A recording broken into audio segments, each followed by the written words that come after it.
Here we go. Galatians 2, 11 through 14. But when Cephas came to Antioch, I opposed him to his face, because he stood condemned. For prior to the coming of certain men from James, he used to eat with the Gentiles. But then when they came, he began to shrink back and separate himself, fearing the party of the circumcision. And the rest of the Jews joined him in hypocrisy, with the result that even Barnabas was carried away by their hypocrisy. But when I saw that they were not straightforward about the truth of the gospel, I said to Cephas before everyone, if you, being a Jew, live like the Gentiles and not like the Jews, how is it that you compel the Gentiles to live like the Jews? Father God, we thank you so much for this Sunday. Lord God, for allowing us to gather, to get to another opportunity to share in one faith, to proclaim your name above all other names. Lord God, we love you and we thank you for that opportunity. Father, we ask you for your guidance in your Holy Scriptures. Lord God, guide us in your wisdom and truth. Show us what is being conveyed here. What was Paul inspired to record down here? Guide us through that, Father God. We love you and we thank you for this. We pray in Jesus' name. Amen. So this passage is interesting. It's interesting, obviously, because of the truth and wisdom and the call to action. There is a big call to action here buried in these words. But it's very interesting because we see a dispute about the gospel being dealt with, immediately being dealt with. And not only is it being dealt with, but it's between two apostles, right? Two brothers in Christ. So yes, Westkin Bible Church, believe it or not, you can disagree and contradict your brothers and sisters, but it needs to be confronted. It needs to be called out and immediately dealt with. And so to me, it's interesting, and really also, it's encouraging to see just how zealous Paul was for keeping the gospel, for keeping it just absolutely pure, correct, and true. And even when faced with a stepping away from the gospel by one of his own Christian brothers, we see that Paul doesn't beat around the bush. Right? We know the Apostle Paul. We all know how zealous he was even before Christ. His intense passion for keeping the Mosaic Law, we know what that led him to do. Many atrocities, all in the name of God and in the name of keeping the law. And if I got to be honest here this morning, I got to admit, I personally love seeing non-believers, people before Christ, with that sort of zeal and enthusiasm finally get saved. Because typically what tends to happen is that person gets Christ and they carry over that passion, that zeal, over into their new faith. And believe me, brothers and sisters, we're really looking at what kind of Christian we need to be. That's the kind of Christian we need to strive to be. When God is mocked, we should be forced into action to shut the mouth of the scoffer. When Christ's name is dragged through the mud, we should stand up with a righteous anger and confront that hatred. There's so many, if we're being honest, there's so many useless things in our lives that we are very open and enthusiastic about, and we defend it. Yet when it comes to God and our faith, let's be real. Sometimes we keep our mouth shut. We don't want to offend, and we sort of disappear into the back of the crowd. Right? We keep our mouth shut because we're afraid we'll offend someone instead of defending the God that they themselves just offended. And the Apostle Paul, brothers and sisters, was exactly the type of Christian who carried his fiery passion from his prior life into his now new life with Christ as his Lord. We see that time and time again with Paul. Right? Paul is certainly not just big talk. Not Paul. When he tells the reader to be very serious about defending the faith, or when he writes that there's only one true gospel alone, and that everything else that differs from that is nothing more than a false gospel, Paul, when we see that he's finally faced with any of these scenarios, he actually does what he says the Christian should do. He confronts it. He confronts it, faces it head on. He's very vocal about defending and correcting the gospel that was given to him directly by Christ himself. So, dear friends, we should look at that example. We all should have a deep, personal, passion-filled conviction to want to correct anyone when they start to stray from the true gospel message, regardless if they are a non-believer or even a very, very close personal loved one. So let's remember real quick what sort of led up to this moment between the Apostle Paul and Peter. Because just prior to this confrontation, Paul writes that they had all met and that he talked with the reputable men of the church. Remember that? He met with James, Peter, and John. He reports that they had nothing to contribute to his message, to his gospel message, because there was nothing to add to it. Right? He had the correct message, and therefore there's nothing to fix or correct. They're all basically saying, this all looks good. We're all preaching the exact same true gospel message. And after that, Paul even writes that these apostles recognized and saw the same grace that was in Paul that was in them. And that also makes sense. It confirms that he had the same gospel message.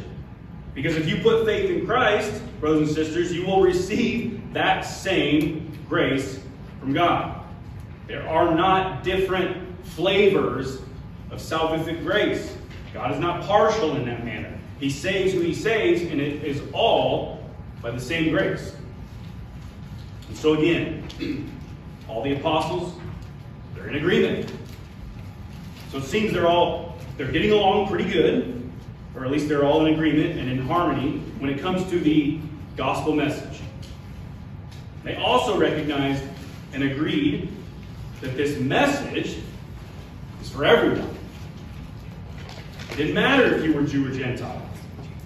And so they sent Paul on his ministry, along with Barnabas, to join him, and they get out of here.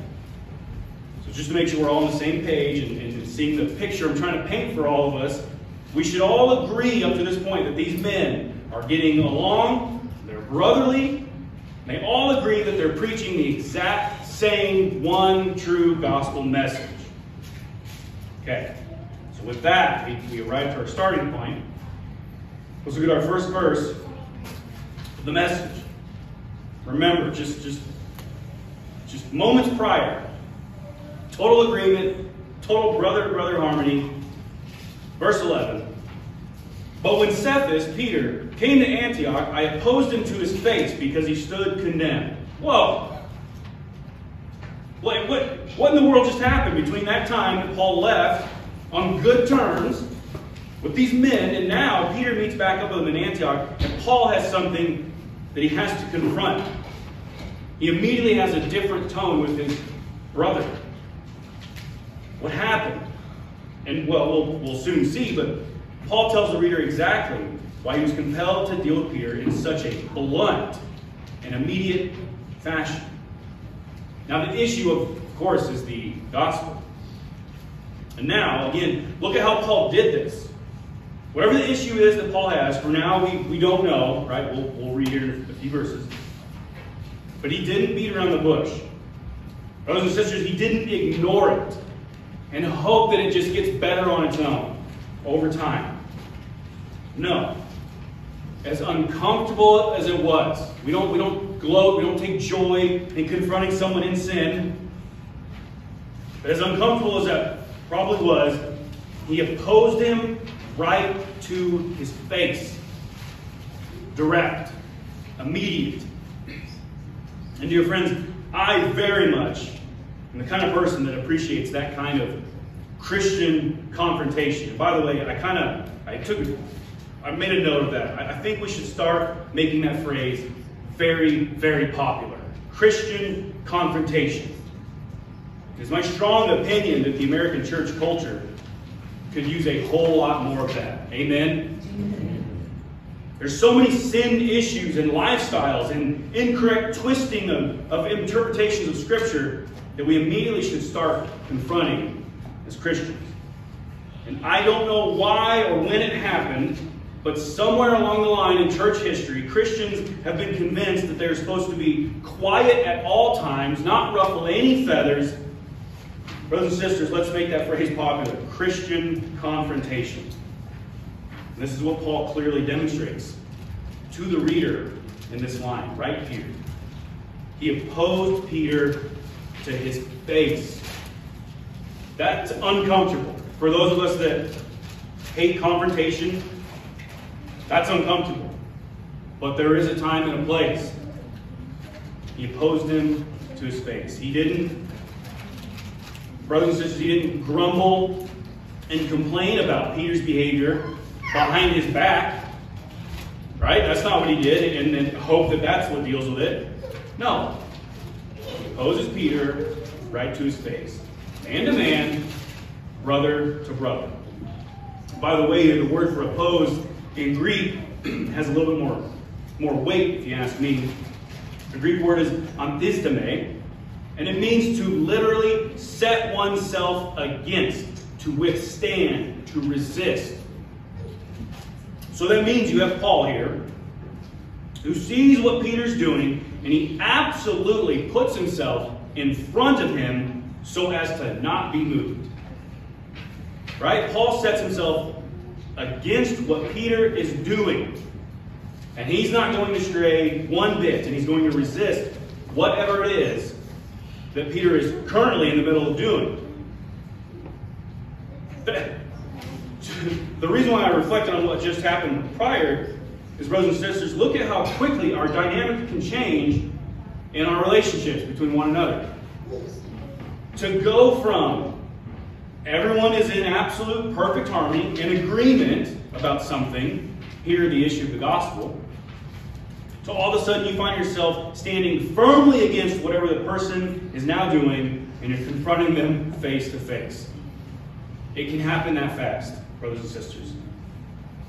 And just so we're clear, this isn't Paul just throwing a fit, right? He's not trying to pull rank. He's not doing this for no reason. Paul has a very good and biblically justified cause to act this way toward his brother.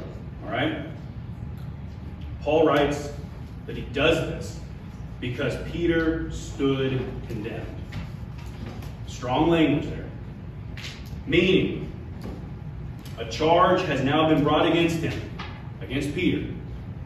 And he is absolutely guilty of whatever it was that was coming against him.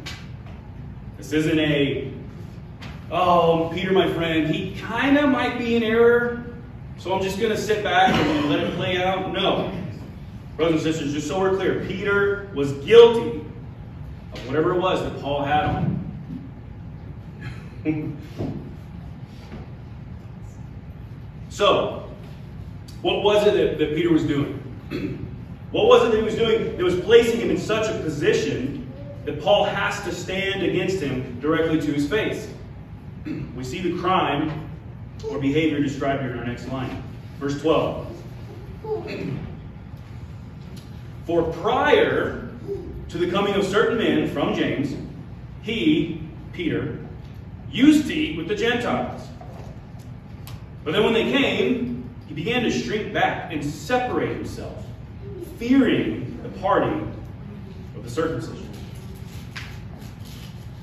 What had happened was that Peter, right, prior to his friends of James, his Jewish buddies, before they arrived, Peter was eating with the Gentiles, openly. So you might say, well, so what?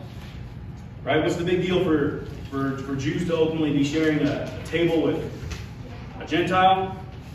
Brothers and sisters, especially at this time, there was extreme racism and attitude from the Jews that they absolutely were morally better than the Gentiles, and that they wouldn't be caught dead conversing and surely not dining, sharing a table with Gentiles. And yet, Peter was. He was doing that. Right? He's in the right, right? By not being afraid to sit with Gentiles, because that's the gospel message. It's for everyone. It didn't matter who you were, ethically or religiously. Peter had no problem fellowshipping and sharing a meal with these people, Gentiles. But the moment that other Jews, friends of James, show up, what does Peter do? Paul writes that Peter feared the Jews, the circumcised, that party. He was afraid of what they would think. He was afraid they would speak ill of him, judge him, look down on him. Even though those Jews that would be thinking that about him would absolutely be in the wrong. But it didn't matter. Peter started to shrink back. He actually separated himself from the Gentiles, whom he was just earlier embracing, sharing a meal with, publicly. So let's be clear about that, dear friends. That is totally unacceptable behavior of a Christian. There's nothing wrong with sharing the gospel with anyone, and even sharing a table with them publicly if that's what it takes to reach them. You shouldn't worry about what the self-righteous think about you.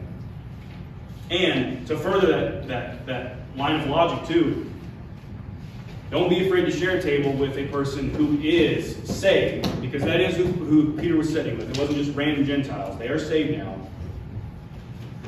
Don't let someone try to make you feel bad about that because of the person who's at your table, the past that they may have. We all can throw up our hands about having a filthy past. The gospel's for everyone. And as if that behavior from Peter wasn't bad enough, dear friends, look at what his actions lead to. It doesn't just affect him. You see, this kind of behavior can absolutely be successful in persuading and influencing others that are watching you. Look at verse 13. And the rest of the Jews joined him in hypocrisy. And look at this, with the result that even Barnabas was carried away by their hypocrisy. So no, dear friends, this type of behavior, it doesn't just affect the person who's committing it. It can inspire the spectator to join in and behave in those sinful actions, or as Paul calls it here, hypocrisy. Because that's what it is. It's totally hypocritical.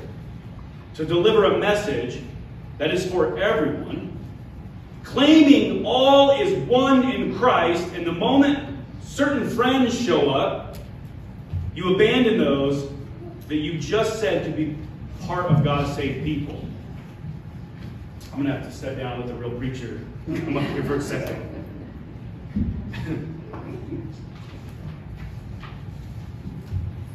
We're all saved by grace. But the point is, brothers and sisters, you can't preach a message like that it is for everyone.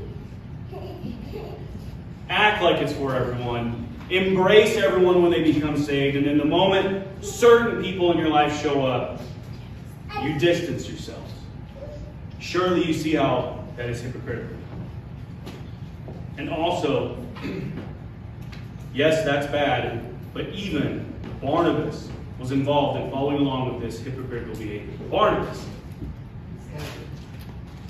who we talked about, I believe, last week, was led to Christ by Paul. So he should definitely know better than to do this, to behave this way, and yet, even he was carried away. Our behaviors, our actions, our hypocritical behavior, brothers and sisters, can absolutely affect others that are watching us. So don't convince yourself it's only you that you're hurting and no one else will be a victim. You don't know at all times who is watching you. So now, as we conclude the message for today, look at the last verse and we get another description of how Paul deals with this. We actually see the argument he used to call Peter out. Our last verse, verse 14. When I saw that they were not straightforward about the truth of the gospel, that's key there, the truth of the gospel, I said to Cephas, or Peter, before everyone, if you, being a Jew, live like the Gentiles and not like the Jews, how is it that you compel the Gentiles to live like the Jews? Paul says others were being dragged away and joining Peter in this behavior that is absolutely, totally hypocritical. That's all it is. He said when he sees that, I like how he describes it, they are not being straightforward about the truth of the gospel. That is ultimately what they're doing with this type of behavior. And so when Paul sees that, he has to step in. He has to step in. But, brothers and sisters, before I move on, I do feel like I have to come to the defense of poor Peter here, okay, just for a second. Because remember, earlier in Galatians, Paul wrote that those who were sneaking into the church to try to make people slaves to the law instead of Christ, Paul calls them something. He doesn't mix words. He says they are false brothers. Okay? They're not saved, they're liars, they're false, they're lying, they're trying to drag people away. So here's the concern here in this passage. Is Peter a false brother? Is he not saved? So I want to kind of clear that up if anyone thinks that here. The answer is Peter is not a false brother, and yes, he is saved. Remember, just prior to this, they were all in agreement that they are all preaching the exact same one true gospel message. So just so we are clear, Peter was not twisting the gospel here, right? When he says they were not being straightforward about the truth of the gospel. Peter's not twisting the gospel. That's not what he's doing. They are all preaching the same true one gospel message. However, Peter's public behavior, right? His actions, he's behaving in a way that's not straightforward about the truth of the gospel. It's what he's doing that is affecting the gospel. His decision to act like the Gentiles were less than him and separate himself from them and join the Jews when they showed up, that could cause some spectators to not see the gospel in the true sense. And that is Paul's contention here. So brothers and sisters, it matters how we behave. If we're going to wear Christ's name on us, it matters how we behave. Right? But don't give me this tough act of, oh, I don't care what people think about me or say about me. Okay, in a sense that's good. But do you see how in a sense that's bad? Because, and I think I've told this story. I learned this lesson immediately with my students. The story is, my first year there, I was a pastor, so 2 years ago. When I became a pastor, it didn't take long for my students to go, oh, you're a pastor, right? You're a Christian. You should behave a certain way. And I'll be honest, I made a joke that's not in good taste. And so a student called me out immediately. Right? You're a pastor, and you just said that. That hit me like a ton of bricks. He's absolutely right. So the fear, it's not that I'm not saved, I'm totally saved, but what if other Christian students saw that behavior? And now they think that's okay. Worse, what if a non-believer sees it and they think, well, if you can just still live like hell, why do I need Christ? You see the concern here? We're not twisting the gospel, but we're making it look less than what it is. So yes, brothers and sisters, we may be saved, as Peter was, and he is. But his actions didn't reflect the true message of the gospel. And in this case, what that is that the gospel is for all. And that whoever comes to Christ, we are now one. And Paul wasn't going to stand for any of it. Even though his brother was saved, that's not up for debate, but you're saved, he wasn't even for a second going to allow Peter's hypocritical actions shine a bad light on the gospel and risk others seeing the gospel in that same way, which is not in pure, total truth. And so when it comes to the issue of correcting a brother or sister in Christ, Paul, look at this. He's an absolute big fan of doing it directly, immediately. And yes, get this, brothers and sisters, in front of everyone, if he has to do so.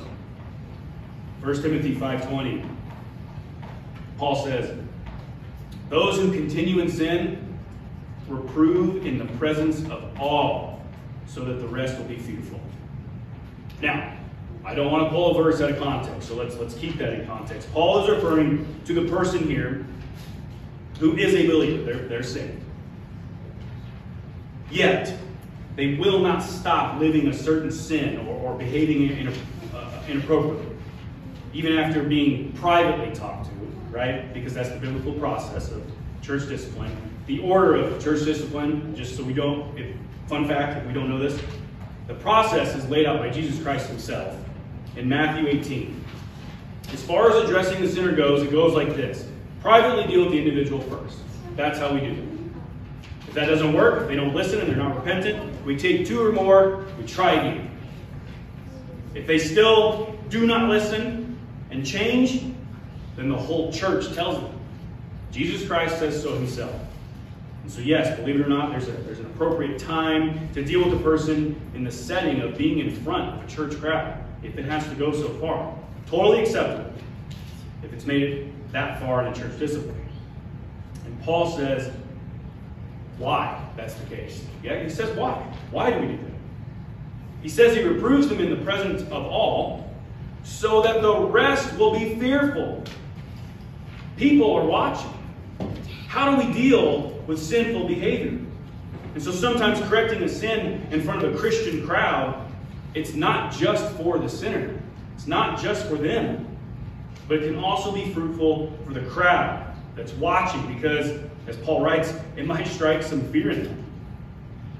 Maybe, right? It might cause them to think, yikes, this is extremely uncomfortable and awkward, and I don't even want to be called out like that.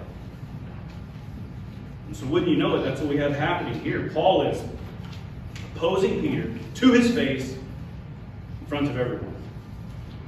Paul's concern is that Peter stands condemned, and also he doesn't want anyone to see this behavior as good. And he definitely doesn't want this behavior attached to the true message of the gospel. And so in front of everyone, Paul calls out his behavior. Because Peter was acting as if salvation comes in 2 different flavors. And that is absolutely not the truth of the gospel message. Everybody, it's not Jews are saved this way, Gentiles are, no. Everybody is saved by placing faith in Jesus Christ, and nobody is saved by the law. That is the only group. And so Paul says to Peter in front of everyone, hey, how can you, a Jew, live like a Gentile before all your Jew friends show up? Right? He was eating with them, living with them, talking with them, conversing with them, making friendships with them. Hey, Peter, how can you are a Jew, how can you live like a Gentile before all your Jew friends show up? And then the moment they do, now try to act like the Gentiles should live like a Jew? You see how hypocritical that is? And good on Paul for calling that out, because that kind of behavior, it don't work. That doesn't hold water, Peter. Your words and heart says that all are saved by Christ alone, but your actions are saying, well, you kind of have to be Jewish, though. It doesn't work. Brothers and sisters, there's a lot for us to chew on this morning from this passage. And hopefully, we try to then immediately apply it to our own personal walk with Christ, no matter who we find to be in our presence. Jew, Gentile, saved, unsaved. When it comes to the issue of keeping the gospel error-free, whether the message is intentionally being twisted, or even if a saved individual is displaying behavior that doesn't comport with the gospel, therefore risking negative influence on whoever's witnessing this hypocritical behavior. On the issue of those things, dear friends, we need to be willing to defend it. And to defend it immediately. Even if your loved one just arrived and they're expecting a warm, friendly greeting from you. But if they are in error, right, like Paul says, they stand condemned. They are already standing in a position we don't want them to be. We don't want them to stay there, so we confront it. We don't water it down. We don't avoid it and just hope it secretly gets better on its own. No, we address it. We address it now. And also, know that, yes, there is a biblical process to address confronting someone's sin. Right? But certain situations are going to require that behavior needs addressed now. And if it has to be done in front of a group, then so be it. And in this instance, it was absolutely necessary to be dealt with in front of the group. It had to. Because it was the group that was witnessing the behavior and being persuaded that maybe this type of divisive behavior, maybe it's okay, maybe it's acceptable. And really, brothers and sisters, when we get right down to it, when we get right down to the bottom of the issue, always, and I mean always, when it comes to correcting the person who is in error of the gospel, we need to be quick to confront, to fix the error, to give correct biblical teaching. By the way, all of this from love. But the truth, dear friends, is worth defending. Amen? The truth is worth defending. Instead of defending our loved ones that are in error because we don't want to offend them or hurt anyone's feelings, how about this? Be more like Paul. And instead we worry way more about God being offended. And we fight to keep his divine message true and pure. And we fix ourselves like Paul. We stand firm against anything that comes against God's clear word. And instead we start defending the gospel like we should. Let's pray.